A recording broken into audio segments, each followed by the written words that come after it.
Abraham का परिचय Esther Hicks के द्वारा। मेरे मित्र ने कहा, वो आत्माओं से बात करती हैं। वह अगले हफ्ते यहाँ होंगी। आप उनसे मिलने का समय तय कर लें और उनसे जो चाहें वो पूछ सकते हैं। ये धरती का आखिरी काम होगा जो मैं करना चाहूँगी, मैंने सोचा। लेकिन उसी समय मैंने अपने पति जेरी को कहते सुना, हम उनसे अवश्य मिलना चाहेंगे। उनके लिए हमें क्या करना होगा? यह वर्ष 1984 था और बीते 4 वर्षों के विवाहित जीवन में हम दोनों के बीच बहस तो क्या कभी कहा सुनी भी नहीं हुई थी। हम दो प्रसन्नचित्त लोग थे जो एक दूसरे के साथ खुशी खुशी जीवन बिता रहे थे और हर मामले में हमारा तालमेल बहुत अच्छा था। मेरे लिए स्थिति केवल तब असहज हो जाती जब जेरी अपने दोस्तों के मनोरंजन के लिए अपनी 20 साल पुरानी कहानियाँ सुनाते जो ओइजा बोर्ड के संबंधित थी। जब हम किसी रेस्टोरेंट या सार्वजनिक स्थल पर होते और कहानियों के इस दौर की शुरुआत की मुझे अनुभूति होती तो मैं शिष्टतापूर्वक और कई बार अधिक शिष्ट न रहते हुए भी वहाँ से हट जाती और महिलाओं के प्रसाधन कक्ष में चली जाती या बार में बैठ जाती या कार तक चहलकदमी करती, तब तक जब तक मुझे इतना समय बीतने का एहसास नहीं हो जाता कि वह सब समाप्त हो चुका होगा। प्रसन्नता की बात यह हुई कि अचानक ही जेरी ने मेरी मौजूदगी में ऐसी कहानियाँ सुनानी बंद कर दी। मुझे धार्मिक तो नहीं कहा जा सकता, लेकिन मैं संडे स्कूल की कक्षाओं में इतना अवश्य गई हूँ कि मेरे भीतर बुराई और शैतान के प्रति अत्यधिक डर विकसित हो गया।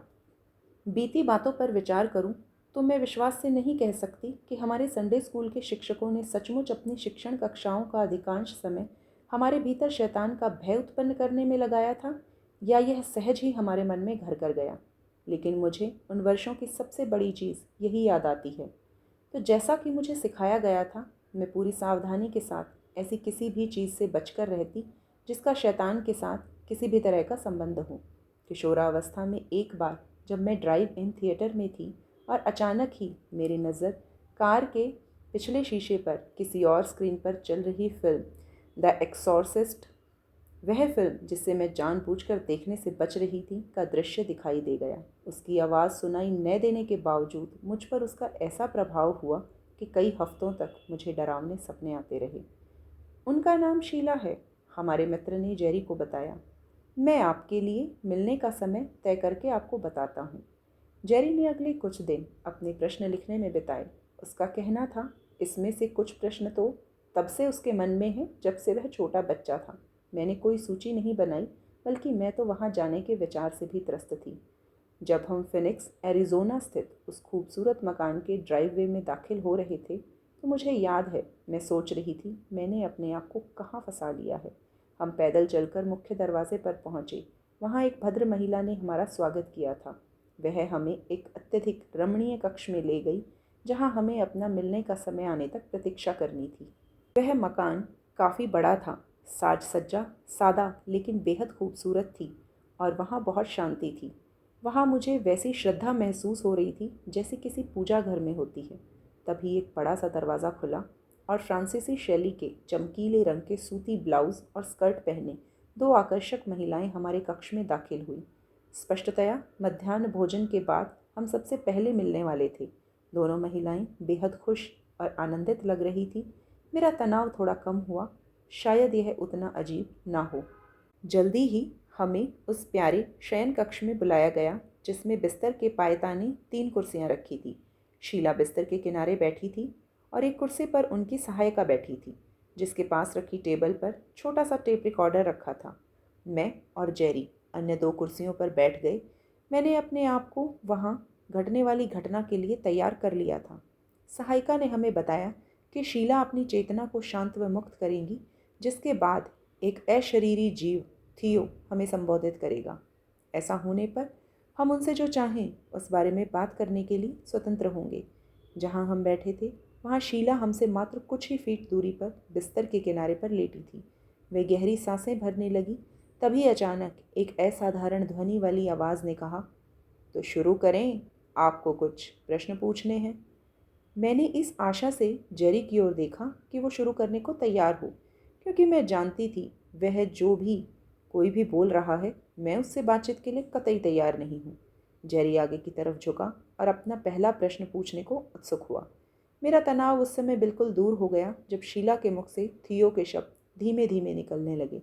हालांकि मुझे पता था वो आवाज़ जो हम सुन रहे हैं वो शीला की ही थी, लेकिन किसी तरह मुझे यह भी पता था कि इन शानदार उत्तरों का स्रोत शीला से कहीं दूर स्थित था। जेरी ने कहा, उनके पास ये प्रश्न तब से हैं जब वह 5 साल के थे। उन्होंने प्रश्नों को इतनी तेज़ी से पूछा जितना वह पूछ सकते थे। हमारे 30 मिनट बहुत जल्दी बीत गए, लेकिन इस दौरान किसी भी तरह से मेरे एक भी शब्द बोले बिना इस अजीब अनुभव के प्रति मेरा भय मिट गया। मैं कल्याण की ऐसी भावना से भर गई जो अब तक मेरे सभी अनुभवों से उत्तम थी। कार में वापस लौटने पर मैंने जेरी से कहा, मुझे कल फिर से आने के लिए बहुत खुशी होगी। अब मेरे पास भी कुछ ऐसा है जो मैं पूछना चाहती हूँ। फिर से समय लेने की बात सुनकर जेरी बहुत खुश हुए, क्योंकि उनकी सूची में अभी और भी कई प्रश्न बाकी थे। अगले दिन हमारा तय समय लगभग आधा बीतने के बाद जेरी ने अनिच्छापूर्वक बाकी बचे मिनट मेरे लिए छोड़ दिए। मैंने थियो से पूछा, हम अपने लक्ष्यों को और अधिक प्रभावी ढंग से कैसे प्राप्त कर सकते हैं? उत्तर मिला, ध्यान और प्रार्थना से। ध्यान करने का विचार मुझे पसंद नहीं आया, और ना ही मैं किसी ऐसे व्यक्ति को जानती थी जो इसे करता हो, बल्कि इस शब्द पर विचार करने मात्र से मेरे मन में कीलों पर लेटे हुए, गर्म कोयले पर चलते हुए और वर्षों की तरह एक ही पैर पर खड़े रहने वाले या एयरपोर्ट पर दान की भीख मांगते लोगों की छवि उभर आई। मैंने पूछा, ध्यान से आपका क्या मतलब है? उत्तर संक्षिप्त था, लेकिन मुझे ये शब्द सुनकर बहुत अच्छा लगा। एक शांत कक्ष में बैठ जाएं, आरामदेह वस्त्र पहनें और अपनी सांसों पर ध्यान केंद्रित करें। जब मन भटकने लगे, और ऐसा होगा ही, तो विचारों को मुक्त छोड़ दें। अपनी सांसों पर ध्यान केंद्रित करें। यह अच्छा रहेगा कि आप इसे एक साथ करें, यह अधिक शक्तिशाली हो जाएगा। क्या आप हमें कोई ऐसी प्रार्थना बता सकते हैं जिसका प्रयोग हमारे लिए फ़ायदेमंद हो? हमने पूछा। मैं अपना नाम बोलें, इस दिव्य प्रेम के माध्यम से उन्हें खोजता तथा अपनी ओर आकर्षित करता हूँ, जो जीव मेरी विधि के माध्यम से ज्ञान पाना चाहते हैं। यह सहयोग अब हम दोनों का उत्थान करें। शीला, थियो की ओर से प्रवाहित होते हुए ये शब्द मुझे अपने अस्तित्व में गहरे प्रविष्ट होते महसूस हुए। प्रेम की अनुभूति मेरी ओर तथा मेरे भीतर ऐसे प्रवाहित हुई जैसा मुझे इससे पहले कभी महसूस नहीं हुआ था। मेरा डर जा चुका था। जेरी और मुझे दोनों को बहुत अच्छा लग रहा था।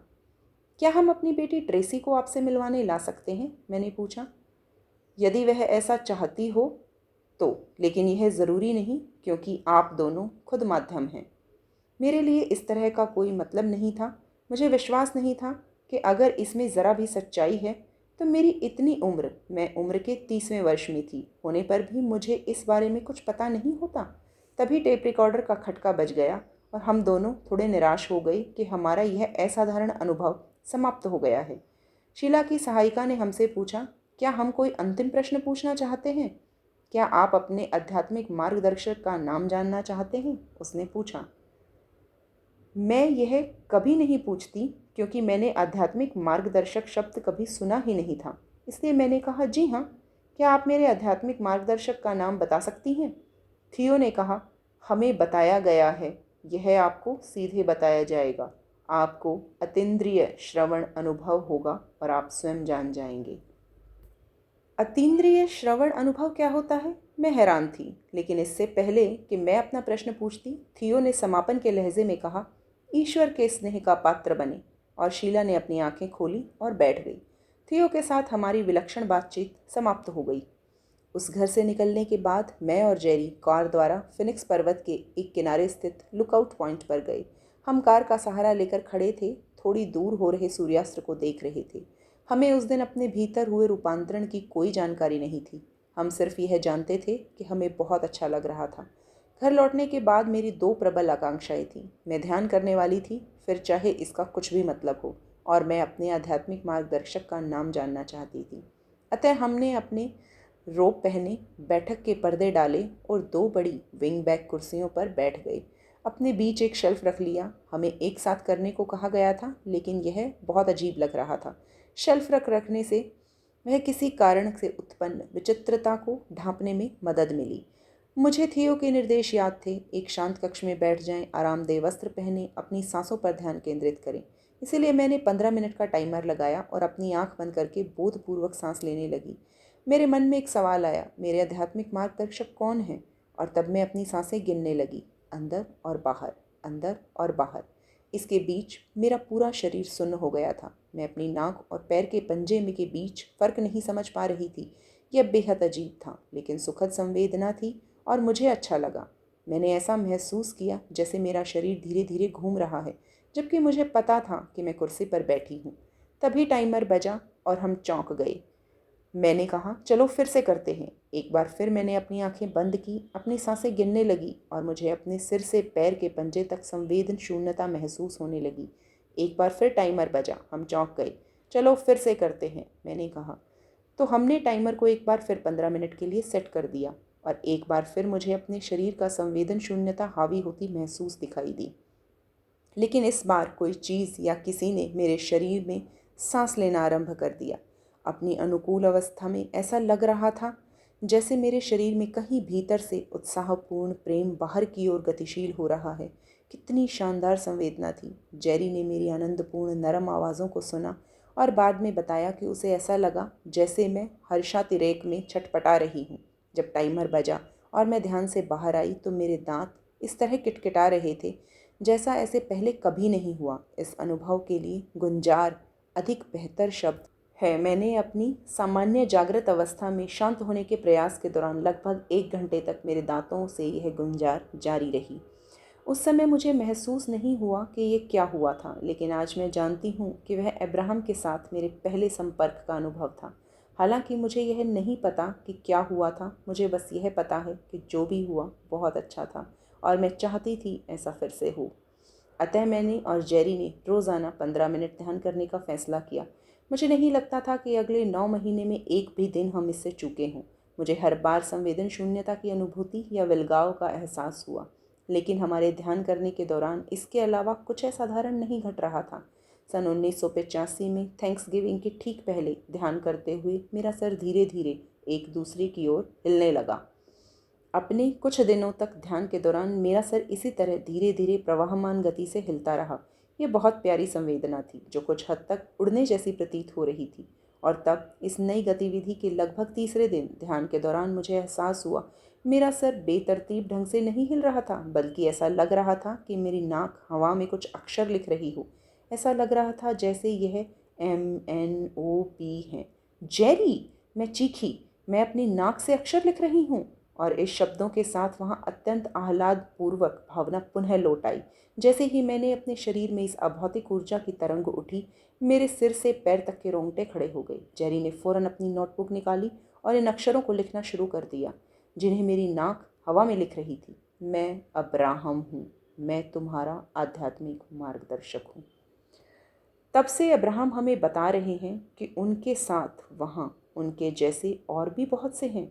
वो अपने को बहुवचन में संदर्भित करते हैं क्योंकि वे एक सामूहिक चेतना है। उन्होंने बताया कि शुरुआत में उन्होंने मैं अब्राहम हूँ केवल इसलिए कहा क्योंकि मुझे उम्मीद थी कि मेरा आध्यात्मिक मार्गदर्शक कोई एक व्यक्ति होगा, लेकिन वहाँ उनके साथ और भी बहुत थे जो शब्द रूप में एक आवाज़ या विचारों के सामंजस्य सहित बोल रहे थे। अब्राहम को उद्धृत करूं तो अब्राहम उस तरह की एक एकल चेतना नहीं है जैसा आप अपने एकल शरीर में मानते हैं। अब्राहम सामूहिक चेतना है, चेतना की एक अभौतिक धारा है। जब आप उनसे कोई प्रश्न पूछते हैं तो ऐसी अनंत चेतनाएं हैं जो मिला जुलाकर एक व्यक्ति के दृष्टिकोण का रूप ले लेती हैं, क्योंकि इस मामले में एक मनुष्य अर्थात एस्थर है जो उनकी व्याख्या और स्पष्ट वर्णन करती है। इसलिए आपको ये एकल प्रतीत होती है। हम बहुआयामी और बहुमुखी तथा निश्चित रूप से बहुचेतनापूर्ण भी हैं। तब अब्राहम ने बताया कि वे मेरे कानों में फुसफुसा कर नहीं बोलेंगे जिसे मुझे बाकी सबके सामने दोहराना होगा, बल्कि ऐसी जगह वे रेडियो सिग्नल की भांति विचारों का समूह प्रदान करेंगे जो मुझे अवचेतन स्तर पर हासिल करने होंगे। तब मैं इन विचारों के समूहों को उनके समुचित भौतिक शब्दों में स्पष्ट करूंगी। मुझे वो शब्द ऐसे सुनाई देंगे जैसे वे मेरे माध्यम से बोले जा रहे हों, लेकिन ऐसा केवल स्पष्टीकरण प्रक्रिया के दौरान ही होगा। मुझे न तो इस बात की जानकारी होगी कि क्या बोला जा रहा है और न ही ये याद रहेगा कि क्या बोला गया है। अब्राहम ने बताया कि वे कुछ समय से मुझे विचारों के ऐसे समूह प्रदान कर रहे हैं, लेकिन मैं थियो के निर्देश, जिसके अनुसार जब मन भटकने लगे, और ऐसा होगा ही, तो विचारों को मुक्त छोड़ दें और अपनी सांसों पर ध्यान केंद्रित करें का इतनी कड़ाई से पालन करने का प्रयास कर रही थी कि जब भी मुझे कोई विचार आरंभ होता, मैं उसे जितनी जल्दी संभव हो सके छोड़ देती और पुनः अपनी सांसों पर ध्यान केंद्रित करने लग जाती। मुझे लगता है मुझसे पार पाने का उनके पास केवल यही रास्ता था कि वे मेरी नाक से हवा में अक्षर लिखें। अब्राहम ने बताया कि जब मुझे शब्द लिखे जाने का एहसास हुआ, उस दौरान मेरे शरीर में जो शानदार संवेदनाओं की तरंगें उठी थी, वे वह आनंद था जो मेरे अपने चेतन संबंधों को पहचान लेने पर उन्हें महसूस हुआ था। अगले कुछ हफ्तों में हमारी संपर्क प्रक्रिया तेजी से विकसित हुई।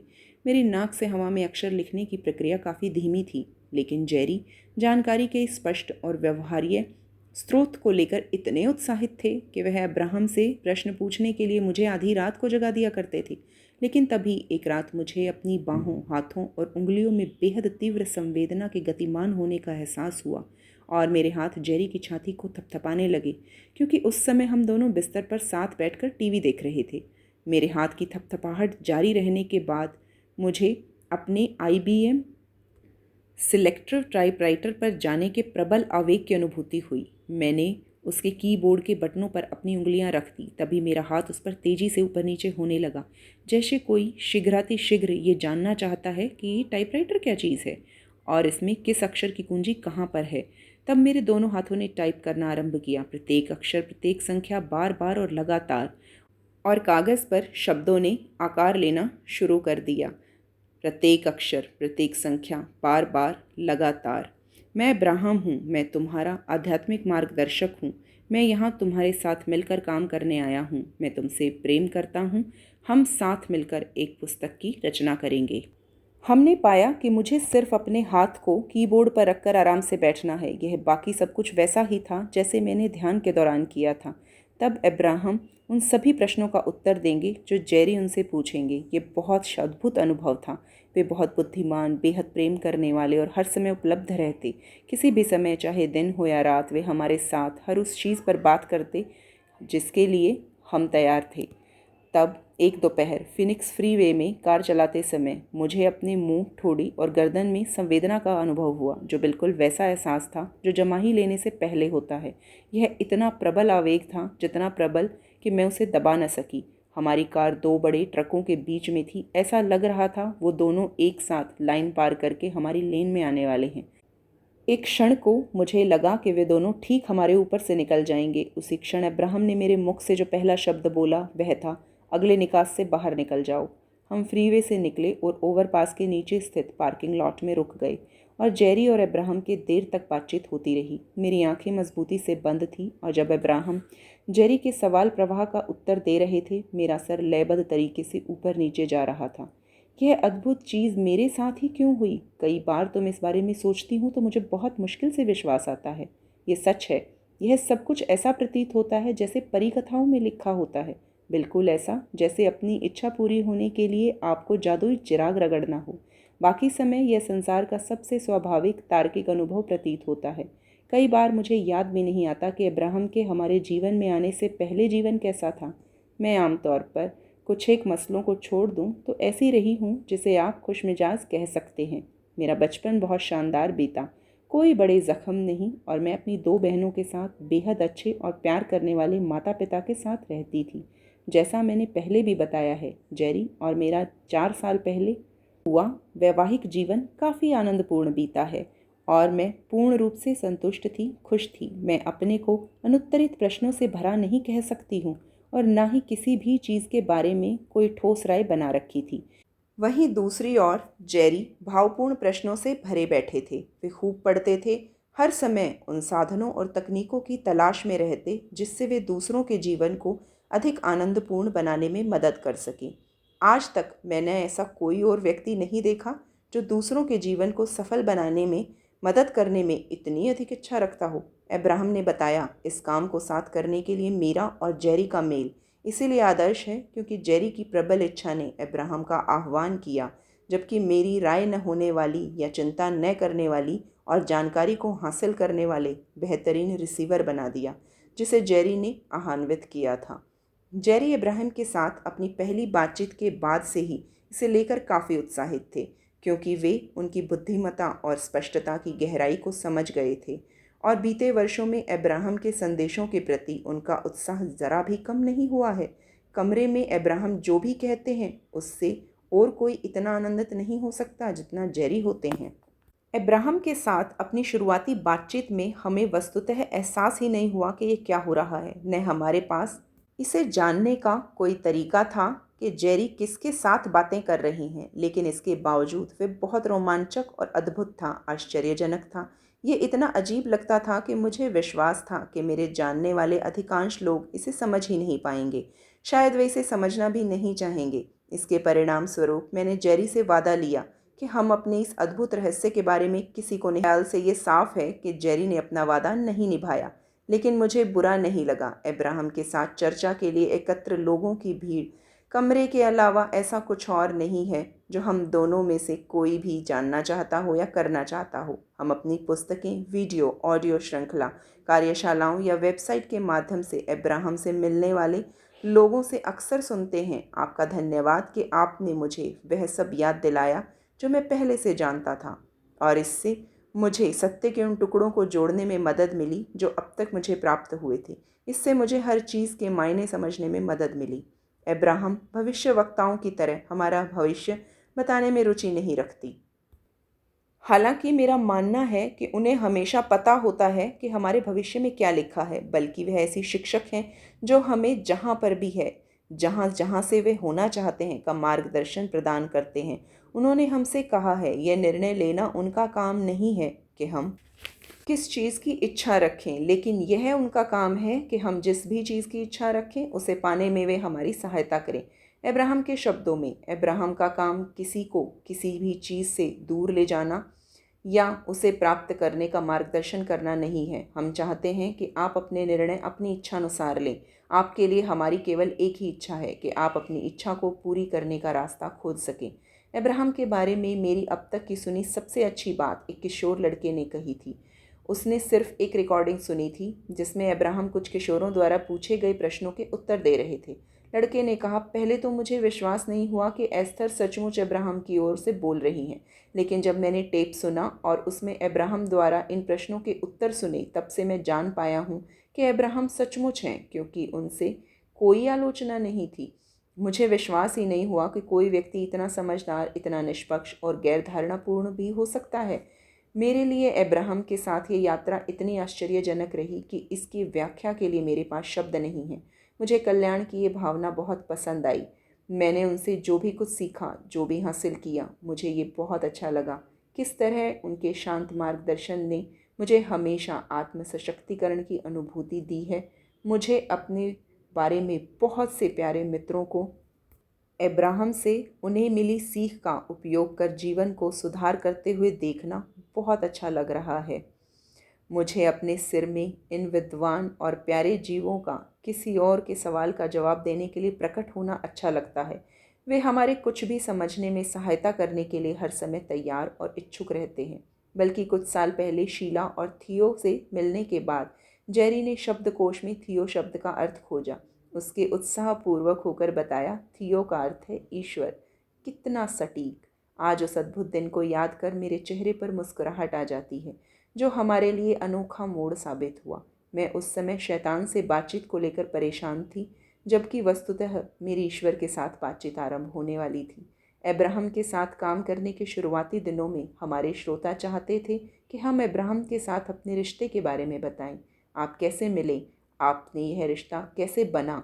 उन्होंने आपको ही क्यों चुना? ऐसी गूढ़ ज्ञान का वक्ता बनकर कैसा लगता है?